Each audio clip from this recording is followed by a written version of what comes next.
കാരണം ഞാൻ പറയാൻ ഉദ്ദേശിച്ച കാര്യത്തിലേ ഉള്ളൂ, നമ്മളെ മാറ്റപ്പെടുത്തുക എന്നത് മാത്രമാണ് നമുക്കുള്ളത്. അപ്പോൾ നമുക്കെല്ലാവർക്കും ഉള്ള ഒരു കാര്യമുണ്ട് കോമൺ ആയിട്ട്, പക്ഷെ നേരത്തെ ഓരോ ആൾക്ക് വ്യത്യസ്തമായി അനുഭവിക്കുമെങ്കിലും കോമൺ ആയിട്ട് നമുക്ക് മനസ്സ് എന്ന് പറയുന്ന ഒരു സാധനമുണ്ട് അല്ലേ? ഇതിനെന്തോ ഒരു ശക്തി ഉണ്ടല്ലേ? ആ ശക്തിയെ പറ്റി ജസ്റ്റ് ഒന്ന് മനസ്സിലാക്കി കളയാം. അപ്പം മനസ്സ് എവിടെയാണ് ഉള്ളത്? ആർക്കും അറിയോ?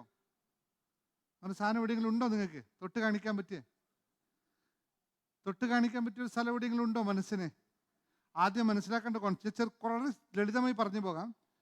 നിങ്ങൾ ആരും വിശ്വസിക്കുന്ന പോലെ മനസ്സ് ഒരു മാന്ത്രിക ശക്തി എന്ന് പറയാനുള്ള പ്രധാന കാരണം എന്താണെന്നറിയോ?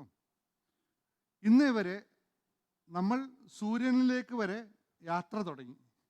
സയൻസ് സൂര്യനിലേക്കുള്ള യാത്ര അടക്കം തുടങ്ങി. ബാക്കി എല്ലാ ഗ്രഹങ്ങളും തൽക്കാലം വിട്ടേക്ക്, സൂര്യൻ അൾട്ടിമേറ്റ് ആയിട്ട്. പക്ഷേ ആ മനുഷ്യന് അവനെ നിയന്ത്രിക്കുന്ന, അവനായി നിലനിർത്തുന്ന, അവൻ ആരാണ് എന്ന് ഉൾക്കൊള്ളുന്ന, മനസ്സിലാക്കേണ്ട അടിസ്ഥാനപരമായ തത്വത്തിന് മനസ്സ് എന്ന സ്ഥാനത്തെ കണ്ടെത്താൻ ശാസ്ത്രത്തിന് ഇന്ന് വരെ കഴിഞ്ഞിട്ടില്ല.